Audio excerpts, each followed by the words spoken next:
You think you know the Munsters, that lovable, spooky family from 1313 Mockingbird Lane. But behind the laughs and creepy charm lies a world of shocking secrets, wild behind-the-scenes drama, and twists you'd never expect. From illegal car builds to stolen ideas and costumes that nearly broke actors. This isn't the version of the Munsters you grew up with. What really happened when the cameras stopped rolling? Stay with us as we reveal 20 shocking things you didn't know about the Munsters. Trust me, even the biggest fans will be stunned by number 1. Beverly Owen's silent struggle on set. When viewers first met Marilyn Munster, they saw a sweet, wholesome girl surrounded by her spooky but lovable family. Beverly Owen, who originally played Marilyn, seemed perfect for the role. But behind that warm smile was a woman quietly battling personal heartbreak. Far from Hollywood glamour, Beverly was deeply unhappy on set. Owen wasn't struggling with fame or the pressures of acting. It was love that made her miserable. Her fiancé lived in New York, while the Munsters filmed in California. The distance tore at her, and each day on set felt like a prison sentence. She reportedly spent breaks in tears, longing to return to the East Coast. "I just wanted to be home," she once confided to a close friend. When Beverly asked to leave the show, her request wasn't met with sympathy. Instead, talent agent Monique James threatened her with a lawsuit if she broke her contract. For weeks, Beverly endured filming under emotional distress, knowing she was trapped by legal obligations. Finally, after 13 episodes, the studio relented and let her go. Her departure opened the door for Pat Priest, who stepped seamlessly into the role. While viewers barely noticed the change, Beverly Owen finally found peace away from the spotlight. It's a reminder that even in the happiest-looking roles, real-life struggles often stay hidden behind the scenes. While Beverly Owen was quietly suffering, another character's story was almost erased before it began. Believe it or not, Lily Munster, the heart of the spooky family, was never part of the original plan. Let's uncover how this iconic matriarch nearly didn't exist. Lily Munster was never part of the original plan. It's hard to imagine the Munsters without Lily, the elegant, sharp-tongued matriarch who held the quirky household together. But in the show's earliest version, Lily didn't exist. Instead, Herman Munster's wife was a character named Phoebe, played by Joan Marshall, and she looked eerily familiar to fans of the Addams family. Producers quickly realized that Phoebe's gothic appearance and demeanor were too similar to Morticia Addams. Concerned about being labeled copycats, CBS made a bold decision. They scrapped Phoebe entirely and reimagined Herman's wife. That's when Yvonne De Carlo, a well-established Hollywood actress, was cast as Lily Munster. At first, De Carlo's arrival caused tension. Fred Gwynne, Herman, and Al Lewis, Grandpa, weren't thrilled about a big movie star joining their quirky sitcom. Plus, De Carlo's long hours in hair and makeup often delayed filming. But over time, her professionalism and comedic talent won everyone over. Fred Gwynne later admitted, "She turned out to be the glue that held us together." Yvonne De Carlo's portrayal of Lily became one of the show's defining features. Without her, the Munsters might have faded into obscurity. Instead, Lily Munster became a TV icon, a character born from a last-minute rewrite, and a bit of Hollywood magic. As surprising as Lily's late arrival was, she wasn't the only character who faced a casting shakeup. Let's talk about Eddie Munster, the mischievous son whose face changed before the show ever aired. Eddie Munster's face changed after the pilot. Eddie Munster, the lovable half-vampire, half-werewolf kid, became one of the most recognizable faces in television history. But few fans know that the Eddie we all remember wasn't the first version of the character. In the original unaired pilot, Eddie was played by child actor Happy Durman, and he looked very different. Durman's portrayal leaned heavily into Eddie's wolf-like traits, complete with a wild appearance that some executives thought was too frightening for a family audience. CBS wanted Eddie to be spooky, but also endearing. So, when the show was officially picked up, they made a swift decision: recast the role. Enter Butch Patrick, whose softer, more playful take on Eddie struck the perfect balance. With his signature widow's peak, pointed ears, and childlike mischief, Patrick made Eddie Munster a fan favorite. Reflecting on the change, Patrick once joked, "I guess they wanted a kid who looked less like a werewolf and more like a Munster." Ironically, when the Munsters returned, for reunion films in the 1980s, Eddie was recast yet again, proving that even beloved characters aren't immune to Hollywood's revolving door. Still, it's Butch Patrick's version that fans continue to cherish. A reminder that sometimes, second choices create lasting legends. Casting changes weren't the only surprises lurking behind the Munsters. Up next, we'll dive into a rivalry that fans love to debate: the Munsters versus the Addams Family. Was it really a battle of spooky copycats? Or is there more to the story? The Munsters versus the Addams Family, the truth behind the rivalry. Fans have debated for decades: did the Munsters copy the Addams Family? Or was it the other way around? Both shows hit TV screens in 1964, featured spooky families, and blended humor with horror. It seemed too close to be a coincidence. But the truth is far less scandalous and far more surprising. While it's true both shows debuted within a week of each other, they were developed independently. CBS began crafting The Munsters as a parody of Universal's classic monster movies long before The Addams Family was announced. Meanwhile, ABC fast-tracked The Addams Family based on Charles Addams's famous cartoons, hoping to capture audiences before CBS could dominate the spooky sitcom space. There was no script stealing, no shady copying, just two networks racing to tap into America's growing love for quirky, unconventional families. Fred Gwynne, who played Herman Munster, once commented on the rivalry saying, "People thought we were at war with them. But really, we were too busy trying to survive our own production schedule." In the end, both shows carved out their own unique place in TV history. The Addams Family leaned into dark humor and gothic charm, while the Munsters offered a light-hearted, family-friendly twist on monster mythology. What fans saw as a battle was really just a case of great minds thinking alike. While the Munsters battled misconceptions about rivalry, few realized it shared a hidden connection with another iconic American sitcom. Let's uncover how this spooky family was linked to the wholesome world of Leave It to Beaver. The hidden link between the Munsters and Leave It to Beaver. At first glance, the Munsters and Leave It to Beaver couldn't be more different. One featured a typical suburban family, and the other, well, a family of monsters. But behind the scenes, these two classics were closer than anyone realized, sharing creators, sets, and a clever twist on American family life. Joe Connolly and Bob Mosher, the creative duo behind Leave It to Beaver, were the masterminds who transformed their suburban sitcom formula into something truly unique. After years of telling stories about the Cleaver family, they decided to have a little fun. What if that perfect suburban home was filled with ghouls instead of all-American kids? And just like that, The Munsters was born. Both shows were filmed on the same Universal Studios lot.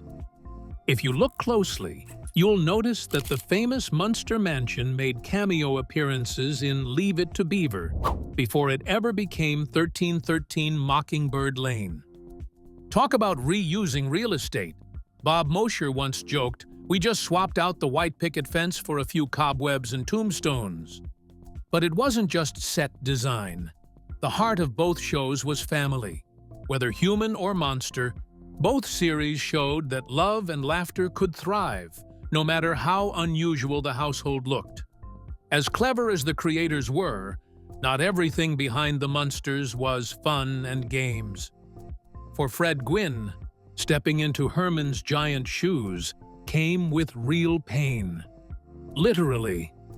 Let's reveal the uncomfortable truth behind that iconic costume. Fred Gwynne suffered for his role as Herman Munster. Herman Munster's goofy grin and towering figure made him one of TV's most lovable characters.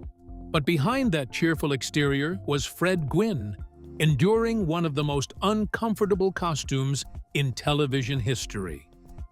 Playing Herman wasn't just acting, it was a test of physical endurance.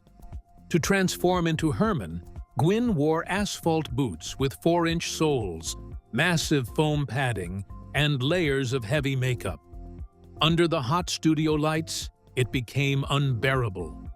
He reportedly lost over 10 pounds during the first season, sweating through hours of filming each day. It was like walking around in a sauna, with bricks on your feet, Gwynne once quipped. The crew tried to help by using air compressors to blast cool air into his costume between takes. Even with lemonade breaks and constant touch-ups, Gwynne suffered from back pain and exhaustion. Yet, he never let it show on screen. His performance was always full of energy, charm, and perfect comedic timing. Fred Gwynne's dedication turned Herman Munster into a TV icon, but it came at a personal cost. Few viewers realized that every funny scene was backed by hours of discomfort. His commitment reminds us that sometimes bringing joy to millions means powering through the toughest challenges behind the scenes. While Fred Gwynne was sweating under layers of foam and makeup, CBS was busy crafting a clever plan to make the Munsters even more iconic. Up next, discover how Universal's classic monsters helped shape the family we know today. Universal's monsters turned sitcom stars. When CBS greenlit the Munsters, they didn't just create random spooky characters, they had a secret weapon. The network partnered with Universal Studios, home to Hollywood's most famous monsters. Frankenstein, Dracula, and the Wolfman had terrified audiences for decades, and now they were getting a hilarious makeover for primetime TV. Herman Munster was clearly modeled after Frankenstein's monster, while Grandpa was a playful twist on Dracula. This wasn't just a creative decision. It was a smart business move. CBS could tap into Universal's existing fan base and nostalgia for classic horror films. Plus, they saved money by reusing props, makeup designs, and costumes straight from Universal's archives. Fred Gwynne once joked, "I wasn't just playing Herman, I was borrowing Boris Karloff's shoes." The familiar monster designs gave the show instant recognition. Viewers didn't need much introduction. They already knew these faces, even if they'd never seen them crack jokes before. By blending the charm of a family sitcom with iconic horror figures, CBS struck gold. The Munsters wasn't just a parody. It was a clever tribute to Universal's golden age of monsters. Without those classic creatures, the show might have been just another quirky comedy, but with them, it became timeless. While Universal's monsters gave the Munsters its identity, the original pilot looked nothing like the show fans remember. Let's take a trip back to where it all began and discover how a colorful start turned into black and white brilliance. The pilot episode looked nothing like the final show. Before the Munsters became the black and white classic we know today, it started with a colorful and very different pilot episode. Titled My Fair Munster, this early version of the show featured unfamiliar faces and a vibe that didn't quite hit the mark. In this pilot, Herman's wife wasn't Lily. It was Phoebe, played by Joan Marshall. Eddie Munster looked more like a wild wolf cub than a mischievous child, portrayed by Happy Derman. Even more surprising, the entire episode was filmed in color. Producers initially thought bright visuals would make the spooky family more appealing, but after test screenings, they realized something was off. Executives felt Phoebe looked too much like Morticia Addams, and Eddie was deemed too intense for younger viewers. So they reworked everything, bringing in Yvonne DiCarlo as Lily and Butch Patrick as Eddie. They also made the bold choice to switch to black and white, giving the show a vintage, spooky charm that echoed Universal's horror roots. Butch Patrick later reflected, "That first pilot feels like a weird dream." The show didn't really come alive until the changes were made. After retooling, the second version of the pilot aired as the series' official second episode, and the rest is history. The switch to black and white gave the Munsters its signature look, but it also led to one of the biggest what-ifs in TV history. What if the show had stayed in color? Let's explore how that decision may have sealed the fate of the Munsters. How black and white helped and hurt the Munsters. Today, we see the Munsters' black and white aesthetic as part of its charm. But back in the 1960s, that creative choice came with unexpected consequences. As color television grew more popular, CBS's decision to stick with monochrome may have played a role in the show's early cancellation. At the time, filming in color was expensive, and CBS wasn't sure if investing in a colorful, spooky family would pay off. They believed that black and white would not only save money, but also give the show a classic, eerie feel, just like the old monster movies that inspired it. For a while, it worked. Viewers loved the vintage vibe. However, by 1966, shows like Batman, bursting with bright colors and flashy visuals, captured audiences' attention. Suddenly, the Munsters felt outdated compared to the vibrant new wave of TV entertainment. Ratings slipped, and after just 2 seasons, the show was canceled. Fred Gwynne reportedly said, "We were a black and white show in a world that was turning color." It's a bittersweet truth. While the decision gave the Munsters its iconic style, it also made it harder to compete in a changing television landscape. While color, or lack of it, played a role in ending the Munsters, the show still had plenty of surprises left. Up next, we reveal a shocking detail about Lily Munster that even die-hard fans might have missed. Stay tuned! Lily Munster was stronger than Herman, and no one noticed. When you think of Herman Munster, you picture a towering figure with Frankenstein-like strength and a heart of gold. But here's a surprising fact. Lily Munster, his graceful and composed wife, was actually canonically stronger than Herman in the series. In several episodes, including the fan favorite Follow That Munster, Lily's superhuman strength is casually revealed. Whether effortlessly lifting furniture or handling tasks that left Herman baffled, Lily proved she was more than just the supportive matriarch. She was a powerhouse. It was a clever twist that flipped traditional gender roles, especially rare for 1960s television. Yvonne DiCarlo embraced this unexpected aspect of her character, once saying, "Lily wasn't just a housewife in a spooky dress. She could outmuscle Herman any day." This subtle detail added depth to Lily, showing that beneath her elegant appearance was a force to be reckoned with.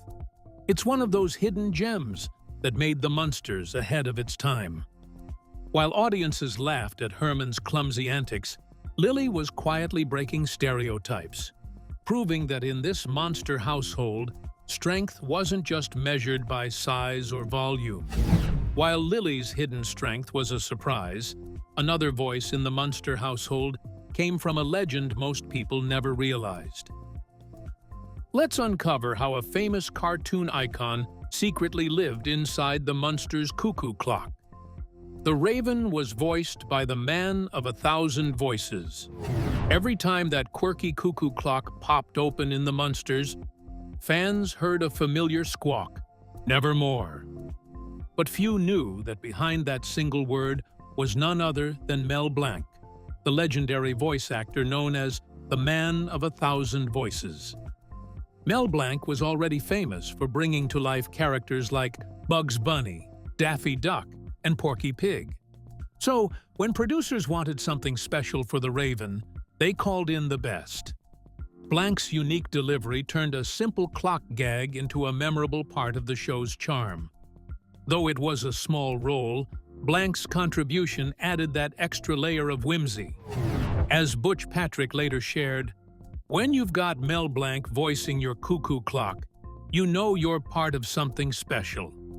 It was yet another example of how the Munsters paid attention to even the tiniest details. Blanc's involvement is a fun reminder that legends aren't always front and center. Sometimes they're hiding in plain sight, or in this case, inside a spooky clock, waiting to surprise viewers with a perfectly timed "Nevermore." While Mel Blanc lent his voice to the Munsters, two of its biggest stars had already shared the screen before they moved into 1313 Mockingbird Lane. Let's reveal how Fred Gwynne and Al Lewis built their chemistry long before becoming TV's favorite monster duo. Fred Gwynne and Al Lewis were already a team before the Munsters. Fred Gwynne and Al Lewis were the heart of the Munsters. With Herman's goofy charm and Grandpa's mischievous antics, their on-screen chemistry was undeniable. But what made their dynamic so natural? The secret is, they weren't strangers when the cameras started rolling. They had already worked together for years.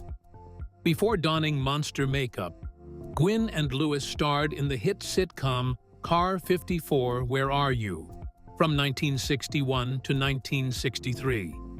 The show followed two bumbling New York City cops and showcased their comedic timing and ability to play off each other perfectly. Their partnership on that series laid the foundation for what would become one of TV's most beloved duos. Reflecting on their reunion, Al Lewis once said, "Fred and I didn't have to fake it. We already knew how to make each other laugh." That familiarity translated effortlessly into their roles as Herman and Grandpa Munster, making their family bond feel genuine, even under layers of makeup and prosthetics. It's no wonder that fans connected so deeply with their performances. Behind the spooky costumes were two seasoned actors who shared a real friendship, proof that sometimes great TV magic starts long before the cameras roll. Their friendship brought life to the Munsters. But it wasn't just the cast that left a mark. Up next, we dive into how a creepy car, built under mysterious circumstances, became one of the show's most iconic symbols. Dragula, the coffin car built in secret. If there's one vehicle that screams the Munsters, it's Dragula, Grandpa's eerie, coffin-shaped hot rod. Even though it appeared in just one episode, Dragula became a cult icon. But behind its spooky design lies a story almost as strange as the show itself, because Dragula was built illegally. In California, buying a coffin wasn't as simple as visiting a store. By law, you couldn't purchase one without a death certificate. Enter legendary car designer George Barris, known for creating Hollywood's wildest rides. Barris didn't let a little legal obstacle stop him. Under the cover of night, he struck a secret deal with a local undertaker, slipping cash through the back door to get his hands on a coffin. That coffin became the base for Dragula, a gleaming Gothic masterpiece on wheels. Barris outfitted it with organ pipes for exhausts and a marble gravestone as a front plate. The result? A car so unique, it inspired everything from fan replicas to Rob Zombie's hit song, Dragula. Barris later said, "It wasn't just a car, it was a character in itself." Though Dragula only roared onto screens briefly, its legacy lives on in car shows, pop culture, and the hearts of Munsters fans. It's proof that sometimes bending the rules leads to something unforgettable. While Dragula was built from a coffin, Grandpa Munster's lab was built from something even more legendary, props straight out of Hollywood's greatest horror film.